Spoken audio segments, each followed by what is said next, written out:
দর্শক, নাগরিকের নিয়মিত আয়োজন নাগরিক সংলাপে আপনাদেরকে স্বাগত জানাচ্ছি। আপনাদের সাথে আছি আমি সাখাওয়াত হোসেন। আর অতিথি হিসেবে আজকে আমাদের সাথে যুক্ত হয়েছেন প্রথিতযশা রাজনীতিবিদ এবং ডাক্তার, এবং এক নামে সবাই চিনে হাওড় অঞ্চলে, বিশেষ করে আমাদের খুবই সুপরিচিত অধ্যাপক ডাক্তার মোহাম্মদ আনোয়ারুল হক এমপি। আপনাকে স্বাগত জানাচ্ছি আমাদের এই অনুষ্ঠানে। ধন্যবাদ আপনাকে, এবং আপনার মাধ্যমে নাগরিক টিভির দর্শক যারা আছেন তাদেরকেও আমি শুভেচ্ছা জানাচ্ছি এবং সালাম জানাচ্ছি। প্রিয় দর্শক, আমরা একটু কথা বলতে চাই, যেহেতু আমরা একজন সংসদ সদস্যকে পেলাম, সংসদের ভেতরের এবং বাহিরের নানা চিত্র আমরা একটু জানতে চাই। কিন্তু আমরা দেখেছি যে সংসদে যেমন দেশের আইন শৃঙ্খলা পরিস্থিতি নিয়ে কথা হয়েছে, সেই সাথে সংসদের বাইরেও আইন শৃঙ্খলা পরিস্থিতি নিয়ে কথা হচ্ছে, এবং সেটা নিয়ে নানা ধরনের তর্ক বিতর্ক আমরা দেখতে পাচ্ছি। আমরা একটু ডাক্তার আনোয়ারুল হকের কাছে প্রথমে একটু জানতে চাই যে এই যে দেশের আইন শৃঙ্খলা পরিস্থিতি, এটা নিয়ে আপনার মূল্যায়নটা কি, কিংবা আপনার দলের মূল্যায়নটা কি? ধন্যবাদ। আমরা যদি লক্ষ্য করি, অতীত থেকে আমরা দেখি যে বাংলাদেশের আইন শৃঙ্খলা পরিস্থিতি নিয়ে সন্তুষ্টি প্রকাশ করার সময় কোনো সময় ছিল না।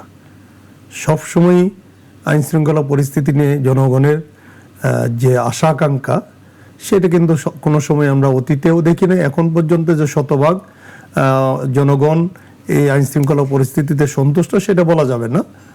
তবে আমরা যেটা লক্ষ্য করছি যে এখানে আমাদের সরকার গঠিত হয়েছে 3 মাসের মতো। মাননীয় প্রধানমন্ত্রী তারেক রহমানের নেতৃত্বে যে সরকার, সেই সরকারের উপর চ্যালেঞ্জ অনেক, বিশেষ করে আইন শৃঙ্খলা পরিস্থিতি নিয়ন্ত্রণ করার জন্য আমাদের চেষ্টার কিন্তু ত্রুটি নাই।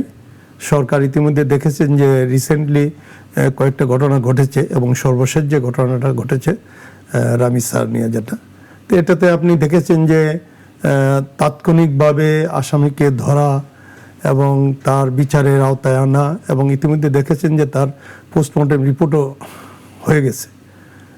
এত অল্প সময় সাধারণত কিন্তু আমরা ওই যে ডিএনএ টেস্ট সহ ওইগুলি কিন্তু আমরা পাই না। তো এইবার কিন্তু আজকে নিউজ হয়েছে যে ডিএনএ টেস্ট সহ তার রিপোর্ট কিন্তু অলরেডি চলে আসছে। আমরা কিন্তু এই জায়গায় আরেকটা জিনিস খেয়াল করেছি, যে মানে এইটা কিন্তু কখনোই দেখা যায় না একজন সরকার প্রধান হিসেবে একজন ভিকটিমের বাড়িতে গিয়ে পৌঁছে যায়। আমি সেটাই বলতেছিলাম যে ইতিমধ্যে দেখেছেন যে মাননীয় প্রধানমন্ত্রীর সঙ্গে সঙ্গে ওনার বাড়িতে গিয়েছেন, ওনার মেয়ের বাবাকে আশ্বস্ত করে আসছেন, এবং গতকালকে উনি ঘোষণা করেছেন যে 1 মাসের মাথায় তার শাস্তি যেন কার্যকরী হয়, এই ধরনের ব্যবস্থা নেওয়ার জন্য। এবং আশা করছি যে এটার খুব তাড়াতাড়ি এটার বিচার হবে। তবে একটা বিষয় বলতে হবে, যেটা যে আসলে আমাদের সামাজিক অবক্ষয়, বিশেষ করে আমাদের যুব সমাজ বলেন, তারপরে স্কুলের ছেলেমেয়েরা বলেন, এবং সামাজিকভাবেই অনেকটা নেশাগ্রস্ত, বিভিন্ন কারণে সামাজিকভাবে অবক্ষয় দেখা দিয়েছে সব জায়গায়। এটা আজকে নেন, এটা দীর্ঘদিনের জমে থাকা। তো এটা আপনি ইচ্ছা করলে একদিনে কমাতে পারবেন না। ইতিমধ্যে লক্ষ্য করেছেন যে বিশেষ করে শিশু কিশোর এদেরকে ফেসবুক এবং বিভিন্ন সোশ্যাল মিডিয়ার আসক্তি থেকে অন্যদিকে ডাইভার্ট করার জন্য ইতিমধ্যে নতুন করে স্পোর্টস আমাদের যেটা চালু হয়েছে, দেখেছেন যে সমস্ত ইভেন্ট সারা দেশে, এগুলিতে আমরা লক্ষ্য করেছি যে সারা দেশের ইউনিয়ন থেকে থানা থেকে মানে বা উপজেলা থেকে জেলা যদি আমরা ধরি, ইতিমধ্যে স্পোর্টসগুলিতে আমাদের নতুন ছেলেরা মেয়েরা যেভাবে আসছে, সেটা থেকে আমরা আশা করছি যে আস্তে আস্তে অতীতের যে যুব সমাজ কিংবা আমাদের শিশু কিশোর যারা আছে, তারা গ্রামে গঞ্জে যেভাবে থাকতো, খেলাধুলা নিয়ে একটা সবসময় পড়াশোনা খেলাধুলা এর মধ্যেই সীমাবদ্ধ থাকতো। কিন্তু এখনকার সমাজে এই সোশ্যাল মিডিয়া সহ বিভিন্ন কারণে, তারপরে খেলাধুলা করার নিরাপত্তা, স্পেস যদি বলি, খেলার মাঠ, এগুলি আসলে সব জায়গায় কমে গেছে। শহর অঞ্চলে এটা আরো বেশি প্রকট। তো এই জন্য এই সমাজকে আপনার সুস্থ ধারায় ফিরিয়ে আনতে গেলে আমাদের তাদেরকে কর্মমুখী, সৃজনশীল বিভিন্ন কর্মে তাদেরকে এগিয়ে আনতে হবে। তো সেই জন্য দেখেছেন যে সরকার তড়িৎ গতিতে অল্প সময়ের মধ্যে নতুন করে স্পোর্টসের মাধ্যমে আমাদের ছেলে মেয়েদের স্কুলের এদেরকে এই আসক্তি থেকে ফেরানোর জন্য কিন্তু, এবং আমাদের যে গ্রামে গঞ্জে লুকিয়ে থাকা যে সম্ভাবনাময় আগামী দিনের যে খেলোয়াড় কিংবা যারা আছে, তাদেরকে বাছাই করে এনে তাদেরকে স্পোর্টসকে একটা পেশা হিসাবে নেওয়ার যাতে সুবিধা হয় সেই লক্ষ্যে কিন্তু মাননীয় প্রধানমন্ত্রীর নেতৃত্বে ইতিমধ্যে কাজ শুরু হয়েছে। কিন্তু আমরা কিন্তু এই একটা জায়গায় ঠিক আছে যে নানা ধরনের পদক্ষেপ নিচ্ছে, কিন্তু আইন শৃঙ্খলা পরিস্থিতি এটা কি আসলে হঠাৎ করে কি এরকম পরিস্থিতি হয়েছে, নাকি এই যে আমরা যে দীর্ঘমেয়াদী একটা সংকট, যে আমরা যদি বলি গত 1.5 বছরে নানা ধরনের আমরা দেখেছি, এই যে এইটা তো হঠাৎ করেই তৈরি হওয়া, নাকি এর সাথে কোনো না কোনো গোষ্ঠী জড়িত? এটার সাথে কি এটা আপনি যদি দেখেন, বিগত আমরা যদি ফেসিজম দেখি, ওই ফেসিস সরকারের সময় থেকেও যদি আমরা চিন্তা করি, আইন শৃঙ্খলা পরিস্থিতি সবসময় যে মাঝে মধ্যে একটু উন্নতি হয় আবার খারাপ এইভাবে চলছে। এবং বিগত দিনে আইন শৃঙ্খলা রক্ষাকারী বাহিনীকে যেভাবে পলিটিক্যাল পোলারাইজেশন নেওয়া হয়েছে, যেভাবে নিয়োগ দেওয়া হয়েছে, যেভাবে প্রমোশন দেওয়া হয়েছে, এগুলি পেশাদারিত্বের ভিত্তিতে সেটা করা হয়নি। এবং এই সরকার ধরেন অন্তর্বর্তীকালীন সরকার, তারপরে আমাদের সরকার বিএনপির সরকার আসলো, কিন্তু সেই যে বিশাল নিয়োগ এই 16-17 বছরের আগে যে সমস্ত দীর্ঘ 2 যুগে যাদেরকে নিয়োগ দেওয়া হয়েছে, তাদের বিভিন্ন দিক যদি আমরা চিন্তা করি, তারা তো এখনো রয়ে গেছে। হয়তো কিছু লোকজন ফেসিস সরকারে একদম মাথায় যারা ছিল, কিছু আইন শৃঙ্খলা বাহিনীর সাথে জড়িত কিংবা তারা রক্ষাকারী বাহিনীতে ছিল, তারা হয়তো সরে গেছে। কিন্তু আপনি যদি একদম নিচ থেকে শুরু করে উপর পর্যন্ত, কনস্টেবল থেকে শুরু করে উপর পর্যন্ত দেখেন, এখনো কিন্তু ফেসিস সরকারের লোকজন বিভিন্ন জায়গায় আছে। তো আপনি একটা দক্ষ বাহিনীকে যখন আপনি নষ্ট করে দেন, মেরুদণ্ডটা ভেঙে দেওয়া হয়, তখন তাদের দিয়ে আপনি ভালো আইন শৃঙ্খলা পরিস্থিতি নিয়ন্ত্রণে আনবেন, সেটা কঠিন। পাশাপাশি দুর্নীতি, বিভিন্ন ধরনের কেলেঙ্কারির সাথে আইন শৃঙ্খলা বাহিনী জড়িত যে ছিল না তা।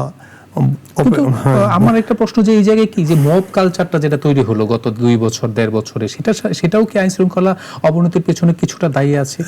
হ্যাঁ, বিগত দিনে বিশেষ করে যদি আমরা দেখি, অন্তর্বর্তীকালীন সরকারের সময় যে মব কালচারটা হয়েছিল, সেই মব কালচারের নামে কিছু 2-1টা হয়তো সঠিক আমরা বলতে পারি, 2-1টা জায়গায় হয়তো মব মুভমেন্ট যেটা হয়েছে, কিন্তু অধিকাংশ জায়গায় যেভাবে মব কালচারকে একটা সামাজিক রীতি হিসাবে প্রতিষ্ঠিত করা হয়েছিল, সেইটার জন্য ধরেন সেইটাও একটা কারণ হতে পারে যে নৈতিকভাবে আইন শৃঙ্খলা রক্ষাকারী বাহিনী সহ যারা সরকারে, তাদের তখন নৈতিক শক্তিটা হারিয়ে যায় এই মব কালচারের প্রেশারের জন্য।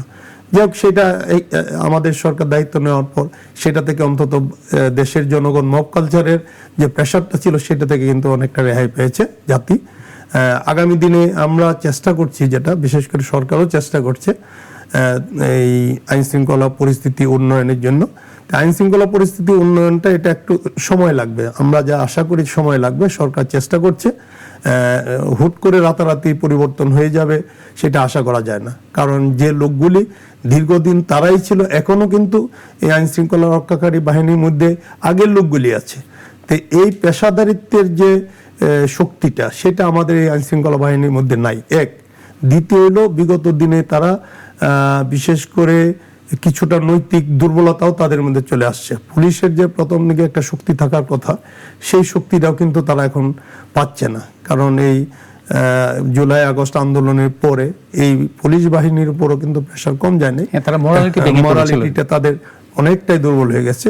আমরা দেখি বিভিন্ন সময়, আমরা বিভিন্ন আইন শৃঙ্খলা পরিস্থিতিতে যখন পুলিশ বাহিনীকে আমরা বলি যে এটা দেখেন, কিন্তু তারা তাদের যে ঊর্ধ্বতন কর্মকর্তারা প্রেশার ঠিকই দেয়, কিন্তু যখন মাঠ পর্যায়ে যে যারা আছে পুলিশের কর্মকর্তা কিংবা এই কনস্টেবল থেকে শুরু করে সাব ইন্সপেক্টর, এএসআই যারা আছে, তারা কিন্তু এই শক্তিটা পায় না এবং দেখা যায় ওইভাবে নিয়ন্ত্রণটা করতে পারে না।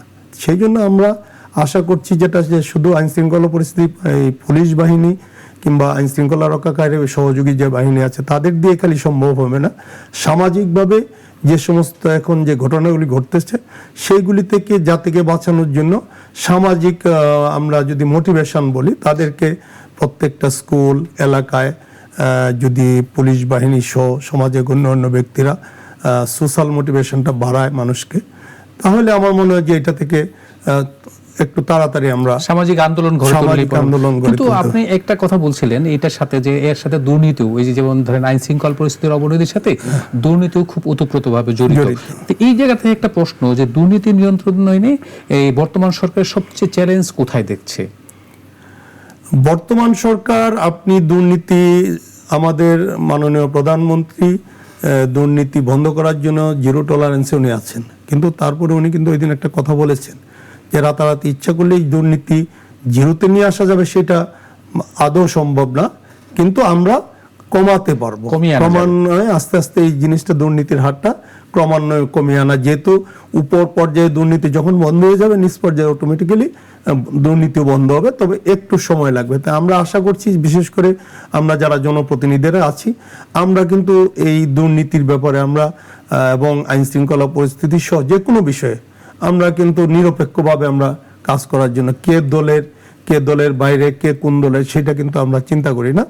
দলের লোকও যদি কোনো দুর্নীতির সাথে জড়িত হয়, কোনো কুকর্মের সাথে জড়িত, সঙ্গে সঙ্গে তার বিরুদ্ধে সাংগঠনিক ব্যবস্থা আমরা নিচ্ছি, এবং পাশাপাশি আইনগত ব্যবস্থা যেটা, সেইটার ক্ষেত্রেও কিন্তু দলের কে কোন পদে আছে আমরা কিন্তু সেটা দেখছি না।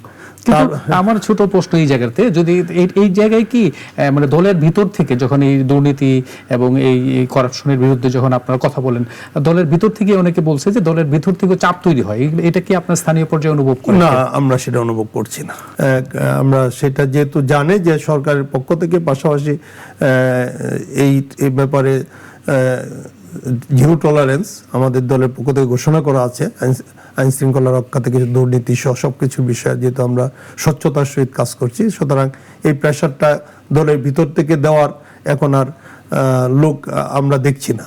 আমরা আরেকটা জিনিস খেয়াল করেছি যে সরকার অনেকগুলো উন্নয়ন প্রকল্প হাতে নিয়েছে, মানে এই তো এত স্বল্প সময়ে, আমরা সম্ভবত 3 মাসও হয়নি এখনো, এই সময়টাই দেখছি যে অনেকগুলো পদক্ষেপ সরকারের। এই জায়গায় আপনার স্থানীয় পর্যায়ে কি কি পদক্ষেপ নেওয়া হয়েছে, আপনি কি কি কাজ দেখতে পাচ্ছেন? আমরা ইতিমধ্যে দেখেছেন যে বিগত দিনে উন্নয়নের নামে যে প্রপাগান্ডা ছিল, হরিলুট ছিল, এটা আমরা অনেক দেখছি। মেগা প্রজেক্টের নামে হাজার হাজার কোটি টাকা, লক্ষ কোটি টাকা লুটপাট হয়েছে, দেশের বাইরে পাচার হয়েছে। তবে সামাজিকভাবে, বিশেষ করে গ্রামাঞ্চল বলেন, আরবান এলাকা, দুইটাই যদি আমরা চিন্তা করি, সাধারণ জনগণের উন্নতির লক্ষ্যে যে সমস্ত কাজগুলি করা দরকার, বিশেষ করে গ্রামীণ রাস্তাঘাট, গ্রামীণ ব্রিজ, কালভার্ট সহ ছোটোখাটো যে বিষয়গুলি, এইগুলিতে উন্নয়ন কিন্তু বলতে গেলে হয়েই নেই। তারা বিভিন্ন বড় বড় প্রজেক্ট করেছে যেগুলিতে টাকার পরিমাণ বেশি, মানে দুর্নীতি করে লুটপাট করার সুবিধা ছিল, সেইগুলির দিকে তাদের দৃষ্টি ছিল। আর ছোটখাটো যে প্রজেক্টগুলি, কারণ একটা মেগা প্রজেক্ট দিয়ে আপনি কিন্তু একটা জেলার উন্নয়ন করতে পারবেন, গ্রামীণ উন্নয়ন যদি করি। কিন্তু আমরা দেখেছি যে আমরা কিন্তু এখন গ্রামীণ সাধারণ জনগণের, মধ্যবিত্ত গরিব শ্রেণীর জনগণের উন্নয়নের জন্য যে কাজগুলি আমাদের মাননীয় প্রধানমন্ত্রীর নেতৃত্বে ইতিমধ্যে দেখেছেন যে খাল খনন কর্মসূচি। আমি এটা জানবো, আমি এর আগে একটু জানতে চাই, আপনি বলছেন যে অনেক মেগা প্রকল্প নিয়েছে নেত্রকোনা বা এই অঞ্চলে, হাওড় অঞ্চলের কথা যদি বলি, ওই অঞ্চলে প্রচুর পরিমাণে মেগা প্রকল্প নেওয়া হয়েছে।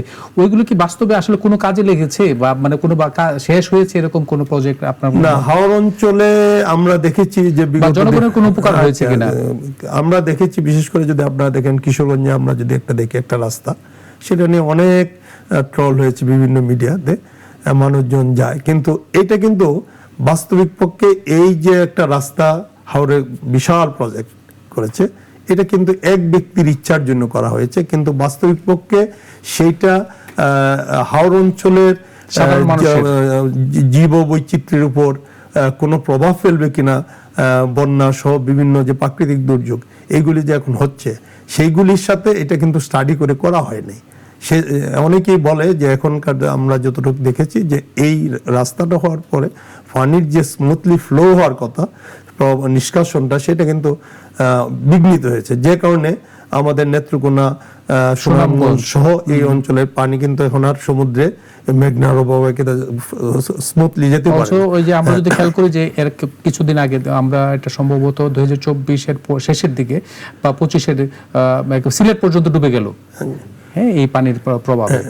এবং ইতিমধ্যে দেখেছেন যে বিভিন্ন জায়গায় আমরা যদি এই প্রজেক্টগুলি দেখি, যে সরকার কিন্তু এখন সাধারণ মানুষের ভাগ্য উন্নয়নের জন্য যে প্রজেক্টগুলি নিয়েছেন, আমাদের ফ্যামিলি কার্ড, কৃষক কার্ড, আমাদের দলের পক্ষ থেকে কৃষির আমি এটা জানতে চাচ্ছি যে এই যে ছোট ছোট যে পদক্ষেপগুলো যেগুলো সাধারণ মানুষের কাজে লাগে, এগুলো কি আপনার এলাকায় পৌঁছেছে কিনা? অলরেডি পাইলটিং আকারে শুরু হয়েছে কিছু কিছু জায়গায়। এটা তো দীর্ঘমেয়াদী, ধরেন আমাদের 5 বছরের মধ্যে এটা বাস্তবায়ন করা লাগবে। তবে এটা অনেক বাজেটের বিষয় যেহেতু আছে, সুতরাং পাইলটিং করে করে ইতিমধ্যে ফ্যামিলি কার্ডের কর্মসূচি শুরু হয়েছে। বিভিন্ন আমাদের খেলোয়াড়দের, ইমাম, মুয়াজ্জিন, তারপরে এই সাবায়েত, পুরোহিত, এদের কিন্তু আমরা কিছু কিছু প্রত্যেক ইউনিয়নে একটা করে আমরা কিন্তু নিয়েছি। এটা ক্রমান্বয়ে বাড়বে। ঠিক একইভাবে আগামী জুলাই থেকে প্রত্যেক উপজেলাতে যে আমাদের ফ্যামিলি কার্ডের যে বিষয়গুলি শুরু হবে পাইলটিং আকারে, আস্তে আস্তে এগুলি বাড়ানো হবে। সুতরাং এইগুলি সবগুলি পরিকল্পনা যদি পুরোপুরি বাস্তবায়ন করা যায়, তাহলে আমরা আশা করছি এই 5 বছরের মধ্যে সাধারণ মানুষের ভাগ্য উন্নয়নের ক্ষেত্রে দৃশ্যমান কিছু হবে ইনশাল্লাহ। আপনি যেমন একজন সংসদ সদস্য, তার বাইরেও আপনার সবচেয়ে বড় পরিচয় আমাদের অঞ্চলে আপনি খুব স্বনামধন্য একজন ডাক্তার।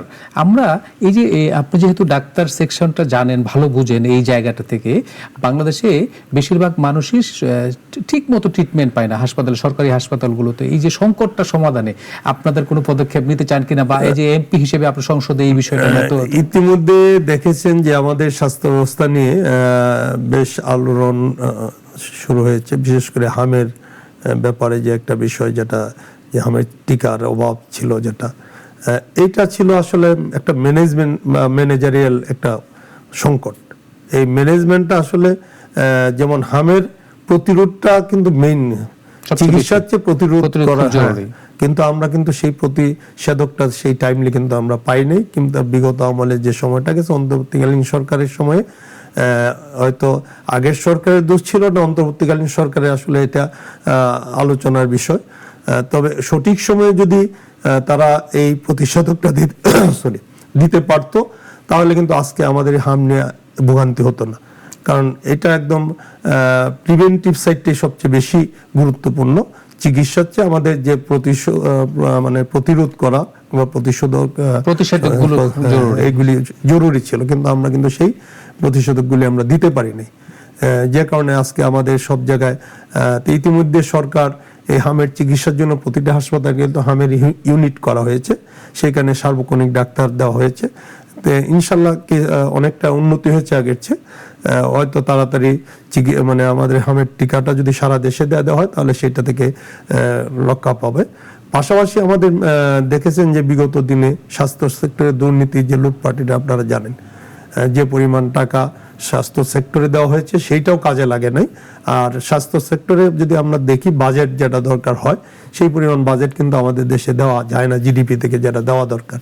তো ইতিমধ্যে মাননীয় প্রধানমন্ত্রী কমিটমেন্ট করেছেন যে আন্তর্জাতিক স্ট্যান্ডার্ডে যে পরিমাণ বাজেট দেওয়া, ক্রমান্বয়ে সেই বাজেটের দিকে স্বাস্থ্য সেক্টরে বাজেট দেওয়া হবে।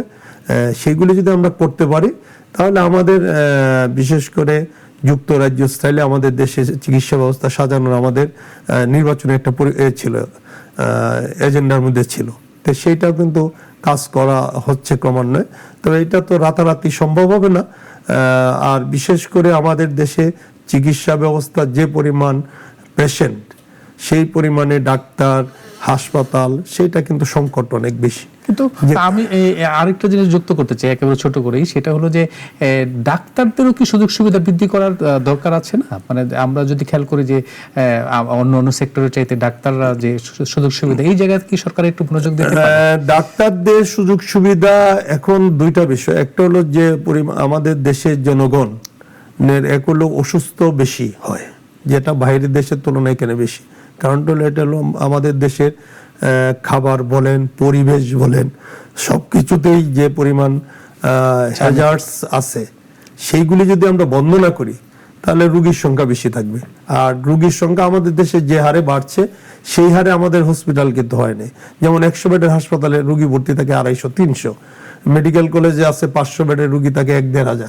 তো এই বিশাল জনগোষ্ঠীকে চিকিৎসা, এই ডাক্তার দিয়ে, ওষুধ দিয়ে চিকিৎসা করা কিন্তু অসম্ভব।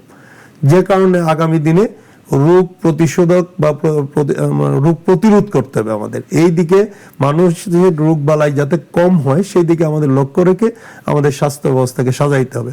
আমরা যদি রোগীর সংখ্যা কমাইতে পারি তাহলে, এবং ডাক্তারের ফ্যাসিলিটিস অবশ্যই দরকার আছে, ডাক্তারদের আমাদের যদি দেখি নিরাপত্তা সহ বিভিন্ন বিষয়। আর চিকিৎসা ব্যবস্থা শুধু একা ডাক্তারের পক্ষে দেওয়া সম্ভব না, এটা সমন্বিত। একটা রোগীর সন্তুষ্টি যদি আপনি চিন্তা করেন, একটা ওয়ার্ড বয় থেকে শুরু করে একটা নার্স, একটা মেডিকেল অ্যাসিস্ট্যান্ট, একটা ডাক্তার, এই যৌথভাবে কিন্তু এই 4 জনের সমন্বয় হয়। কিন্তু আমাদের দেশে সবকিছুই দেখবেন যে একটা ডাক্তার ওরিয়েন্টেড সব, কিন্তু বাইরের দেশে যদি আপনি চিকিৎসা করতে যান, যে ডাক্তারের ভূমিকার আগে একজন নার্সের, একজন মেডিকেল অ্যাসিস্ট্যান্টের তার যে কার্যক্রম, তার সাথে কথাবার্তা বলে সবকিছু করা, সেটা কিন্তু আমাদের দেশে এইভাবে হয়ে ওঠে না। কারণটা কি, যে আমাদের দেশে রোগীর সংখ্যা, একজন ডাক্তারের যে পরিমাণ রোগী দেখার কথা, কোল্ড মাইন্ডে দেখা সম্ভব, তার চেয়ে 3 গুণ রোগী একটা ডাক্তারকে অ্যাটেন্ড করতে হয়। যে কারণে চিকিৎসাটা ওইভাবে মাইনুটলি খেয়াল করে কিংবা এত সুন্দরভাবে যত্ন নিয়ে করতে পারে না। আমরাও চাই যে আপনাদের মতো যারা সংসদ সদস্য আছেন এবং আপনি যেহেতু ডাক্তার, আপনারা ডাক্তারদের যেমন স্বার্থ দেখবেন, সাধারণ জনগণের স্বার্থ দেখবেন। আমরা ইতিমধ্যে এইগুলি নিয়ে কথা বলছি, সংসদে ওইগুলি আলোচনা হচ্ছে, আগামী দিনে হয়তো এগুলি আরো ক্রমান্বয়ে আসবে। প্রত্যেকটা যখনই ইস্যু সামনে আসে সেগুলি কিভাবে তাড়াতাড়ি সলভ করা যায়, এবং মাননীয় প্রধানমন্ত্রী কিন্তু প্রত্যেকটা জিনিসে উনি তড়িৎ গতিতে পদক্ষেপ নিচ্ছেন, আমরা খেয়াল করেছি। আমাদের দেশের আইন শৃঙ্খলা পরিস্থিতি, সেই সাথে এই যে দুর্নীতি বন্ধে করণীয় কি, আমরা যেহেতু একজন সংসদ সদস্যকে পেয়েছি, আমরা একটু হাওর অঞ্চলে ফিরতে চাই, কারণ উনি হাওর অঞ্চলের মানুষ এবং নেত্রকোনা জেলা বিএনপির সভাপতি। আমরা একটু প্রথমে জানতে চাই ডাক্তার আনোয়ারুল হক, যে এই জায়গায় এই যে আমরা যে হাওর অঞ্চলে প্রতি বছর কেন এই দুর্যোগটা আসবে, এটার সাথে কি দুর্নীতির কি কোনোভাবে জড়িত না? অবশ্যই দুর্নীতি কিছু নাই যে তা না, দুর্নীতি আছে, পরিকল্পনার অভাব আছে। বিশেষ করে আমি যে নেত্রকোনা জেলা, সেটা হলো আসলে একটা মানে পাহাড় আছে, সমতল আছে, হাওর আছে, সেগুলি মিশ্রণে কিন্তু নেত্রকোনা জেলাটা। পাশাপাশি আমার বর্ডার হলো কিশোরগঞ্জ, হবিগঞ্জ এবং সুনামগঞ্জ। তো এইগুলি হলো হাওর অঞ্চল, এবং দেশের সবচেয়ে খাদ্য যেটা আসে তার মধ্যে সারা দেশে খাদ্যের প্রায় 20% উপরে এখান থেকে এই হাওর অঞ্চল থেকে খাদ্য ভান্ডার বলা হয়। বিগত দিনে অতিবৃষ্টিতে দেখেছেন যে হাওর অঞ্চল সব তলিয়ে গেছে। এটার কারণ যেটা আমরা দেখেছি বিগত দিনে, বিশেষ করে আমাদের নদীগুলি পলি পরে নদীগুলি ভরাট হয়ে গেছে, খালগুলি বেদখল হয়ে গেছে, হাওরের যে গভীরতা ছিল সেগুলি কমে গেছে, যে কারণে বৃষ্টি হলে পানিটা জমে যায়, এবং পানির প্রবাহটা নিষ্কাশনের যে এগুলি ছিল, খালগুলি ছিল, সেগুলি কিন্তু অধিকাংশই ভরাট হয়ে গেছে, যে কারণে অল্প বৃষ্টিতেই পানি জমে যায়, পানি নিষ্কাশনটা হয় না। তো এইগুলিতে বিগত দিনে আমরা দেখেছি পরিকল্পনার অভাব যেটা ছিল, যে খাল খনন তো ছিলই না, এটা তো বন্ধই বলতে গেলে। বিগত 2 দশকে আমরা দেখি নেই, কিন্তু আমাদের ইতিমধ্যে মাননীয় প্রধানমন্ত্রী কিন্তু খাল খননের কর্মসূচি চালু করেছেন, শর্ট টাইমে ইতিমধ্যে শুরু করেছেন। তো এই যে বিশেষ করে এই ফসল রক্ষাবাদের নামে বিগত দিনে কোটি কোটি টাকার লোকপাট হয়েছে। সেটা দেখা যেত যে যেখানে পরিকল্পনার প্রয়োজন সেখানে নাই, অস্থায়ী ভিত্তিতে দেওয়া হয়, সেটা কেউ মাটি কাটে, কতটুকু কাটলো না কাটলো সেটা দেখারও লোক নেই। এবং এই জায়গায় আমার একটা প্রশ্ন, যে আমরা যদি হাওর অঞ্চলের মানুষ না, কিন্তু আমরা একটা জিনিস সবাই বলে যে প্রতি বছরই হাওর ভাঙে, বাঁধ ভেঙে যায়, এই বাঁধ ভাঙার এটার সাথে কি একেবারে দুর্নীতি ওতপ্রোতভাবে জড়িত? ডেফিনেটলি আছে, দুর্নীতি অবশ্যই আছে। এখন আমাদের যে বিষয়গুলি হচ্ছে যে আমাদের নদীগুলি, এটা পাহাড় থেকে যে নদীগুলি আসে, এগুলি খরস্রোতা নদী, সেগুলি পার ভাঙে। এখন সেইখানে যদি আমরা স্থায়ী সমাধান না করি, যে আমাদের আগামী দিনের পরিকল্পনা এই ফসল কিংবা ফসলের ভান্ডারকে, হাওরগুলিকে যদি রক্ষা করতে হয়, তাহলে আমাদের সুনির্দিষ্ট পরিকল্পনা নিতে হবে। এবং এই প্রতি বছর হাওর রক্ষাবাদের নামে যে কোটি কোটি টাকা নষ্ট হয়, এইভাবে না দিয়ে আমরা একদম সাস্টেনেবল যদি আমরা চিন্তা করি, স্থায়ীভাবে কিভাবে রক্ষা করা যায়, সেই লক্ষ্যে যদি আমরা নদীর পাড়গুলি যদি আমরা বাধাই করে, প্যারাসাইট করে যদি রক্ষা করা হয়, এবং তখন যদি বাঁধগুলি স্থায়ীভাবে করা হয়, তাহলে কিন্তু বারবার ভাঙার সম্ভাবনা থাকে না। আর এখানে বারবার বাজেট দিয়ে এটি রক্ষা করার কোনো প্রয়োজন হয় না। এবং আমরা যদি খালগুলিও খনন করে দিই, খালগুলি খনন নদী রক্ষাবাদ এগুলি সহ যদি একটা আমরা দীর্ঘস্থায়ী পরিকল্পনা নিয়ে আমরা আগাই, তাহলে ইনশাল্লাহ এই যে বারবার এখানে দুর্নীতির জন্য বাজেটও দেওয়া লাগবে না, স্থায়ীভাবে এই হাওরগুলি রক্ষার হওয়ার একটা পরিবর্তন আসবে। তা আমরা ইতিমধ্যে আমাদের হাওর অঞ্চলে যারা আছেন এগুলি নিয়ে মাননীয় প্রধানমন্ত্রী ইতিমধ্যে এইগুলির দিকে দৃষ্টি দিয়েছেন। এটা নিয়ে একটা পরিকল্পনা হয়তো নেওয়া হবে। আমাদের হাওর রক্ষা বা বোর্ড যেটা আছে, হাওর উন্নয়ন বোর্ড কিংবা অধিদপ্তর, এইগুলি আসলে ওইভাবে কার্যকরী ছিল না। তবে এখন যেহেতু এইবার সবার এই নজর এই দিকে আসছে, আশা করছি আর আমাদের সরকার এই হাওরগুলি নিয়ে, বিশেষ করে নেত্রকোনা, কিশোরগঞ্জ, সুনামগঞ্জ, সিলেটের কিছু অংশ, হবিগঞ্জ, এইগুলি নিয়ে হাওর একটা টাস্ক ফোর্স করা কিংবা এটার বিষয়ে বিশেষ কোনো প্রকল্প নিয়ে যদি আমরা আগাই, তাহলে ইনশাল্লাহ আমাদের যে হাওর অঞ্চলের মানুষজনের যে দুর্দশা, বিভিন্ন সময় যে এক ফসলের উপরেই এলাকার মানুষজন নির্ভর করে, এই একটা ফসল নষ্ট হয়ে গেলে সারা বছরই তাদেরকে এই না খেয়ে থাকতে হয়। আমরাও চাই যে এই যে হাওর অঞ্চল নিয়ে একটা বৃহৎ পরিকল্পনা হোক, এবং এই যার মাধ্যমে এই যে ফসলের ভান্ডার, যেটা আমরা শস্য ভান্ডার বলছি, সেখান থেকে প্রকৃতভাবে কৃষকরা যাতে উপকৃত হয়। ধন্যবাদ ডক্টর অধ্যাপক মোহাম্মদ আনোয়ারুল হক আমাদেরকে সময় দেওয়ার জন্য। ধন্যবাদ আপনাকেও এবং নাগরিক টিভি কর্তৃপক্ষকে, এবং যারা আজকে শ্রোতা ছিলেন তাদেরকে আমার পক্ষ থেকে ধন্যবাদ জানাচ্ছি।